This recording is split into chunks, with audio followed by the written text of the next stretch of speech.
Bahujan Samaj party के प्रत्याशी कैलाश साहू जी हम दे रहे हैं आपको। कैसा हुआ नामांकन? नामांकन कैसा हुआ भाई साहब? देखिए, मैं सबसे पहले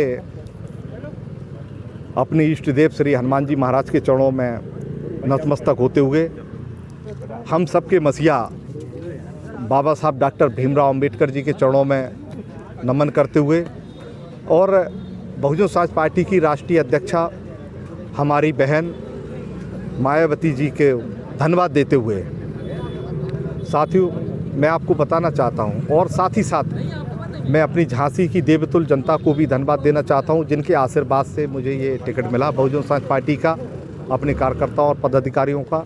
और मैं बहुजन समाज पार्टी से मुझे चुनाव लड़ने का मौका मिल रहा है, तो मेरा उद्देश्य यही है। मेरा पूरा जीवन झांसी की जनता के लिए लगा है और झांसी की देवतुल्य जनता जानती है कि कैलाश साहू पहले भी विधायक थे, वो विधायक सरकार में थे, क्योंकि विधायक होना और सरकार में विधायक होना बहुत अंतर होता है।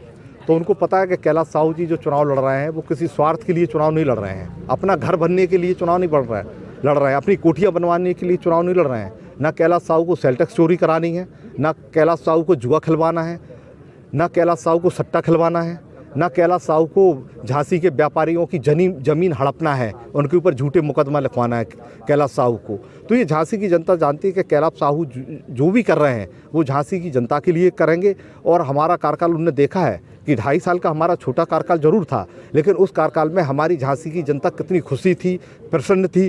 कोई अन्याय और अत्याचार किसी भी जाति धर्म संप्रदाय के व्यक्ति के ऊपर, जब उनका बेटा ये विधायक था और बहन मायावती जी मुख्यमंत्री थी, तो किसी भी जनता के ऊपर अन्याय और अत्याचार नहीं हुआ, किसी के ऊपर झूठे मुकदमे नहीं लिखे गए।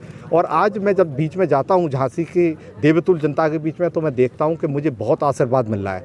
मुझे आज सभी दलों के लोग, उनका आशीर्वाद मिल रहा है, उनको ये भरोसा है कि उनका ये बेटा कोई भी गलत काम नहीं करेगा। और मैं ये प्रतिज्ञा लेता हूँ कि मैं विधायक बनने, ना मेरा कोई गलत काम था, ना है और ना रहेगा जीवन में। और साथ एक संकल्प और लिया है मैंने, मुझे श्री हनुमान जी महाराज की प्रेरणा से, कि मुझे आगामी समय में जो झांसी की जनता का आशीर्वाद प्राप्त होगा, मैं विधायक बनूंगा उन सबके आशीर्वाद से, तो मैं पूरे 5 साल सैलरी नहीं लूँगा। सैलरी लूँगा लेकिन ला करके झांसी विधानसभा में रहने वाले, वो किसी भी जाति के लोग हों, किसी भी धर्म के लोग हों, किसी भी संप्रदाय के लोग हों, उनमें कोई भेदभाव नहीं होगा। उनके बीच में ला करके ऐसे ज़रूरतमंद लोग जिनके छोटे छोटे बच्चे हैं, उनकी स्कूल की फ़ीस नहीं भर पा रही है, उनके बच्चों का इलाज नहीं हो पा रहा है, उनके बुजुर्ग माता पिता का इलाज नहीं हो पा रहा है, तो साथियों मैं उनके जो सैलरी मुझे मिलेगी हर महीने ला करके झांसी की विधानसभा में रहने वाले उन गरीब लोगों में वितरित करूंगा। उन गरीब लोगों के लिए ही मेरा जीवन समर्पित रहेगा। तो मैं आप सबको धन्यवाद देते हुए कि आप सबका मुझे आशीर्वाद मिले। जय हिंद।